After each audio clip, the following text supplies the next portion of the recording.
Welcome to another Faith Note for today. Psalm 24 begins with these words, "The earth is the Lord's and everything in it. The world and all its people belong to the Lord." The Apostle Paul writes in Romans chapter 14, "For if we live for the Lord, or if we die for the Lord. Therefore, whether we live or die, we are the Lord's." Every day it seems like the post office delivers mail to my home that doesn't belong to me. It's addressed to someone else. I've never met the guy. He follows me every past move I've ever made. Or maybe it's more like I follow him in every move that I make. The guy seems to move frequently.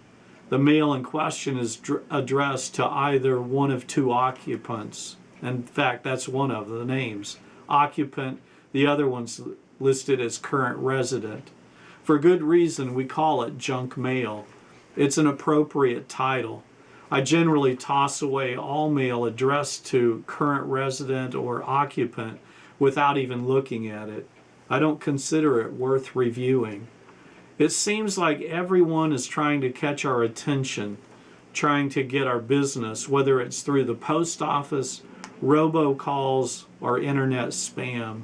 They want to give me a better rate on my student loan debt. They want me want to help me consolidate my credit card debt. They want to help me dump the timeshare that I supposedly have, and so much more. I receive all kinds of materials for things that I never even considered buying. More than once, I've made a comment to Vicky, my wife, saying, "Who buys this stuff and why?" You know, in a world that's vying for our attention, it's important to remember who we are and to whom we belong. 1 Corinthians 3 says, "You belong to Christ, and Christ belongs to God." Regardless of your biological heritage or even what you've done with your life, whether that be good or bad, your spiritual heritage is clear. You belong to God. In an age where we try to define ourselves by our differences and what makes us unique, it's important to remember that we share much more in common than the differences we tend to focus upon. God has declared us precious. God calls us by name. God claims us as God's own. In an age where generic mail bombards us every day, the Lord of the universe knows when we sit down and when we rise up. God knows us better than we know ourselves, and amazingly, even with that knowledge, God still loves us.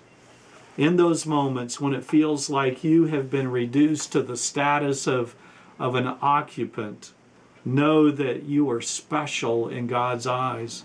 And realizing that truth makes all the difference. Thank you for watching another Faith Note for today. I want to close with these words from Psalm 139. "How precious are your thoughts about me, O God. They cannot be numbered. I cannot even count them. They outnumber the grains of the sand. When I wake up, you are still with me." Amen.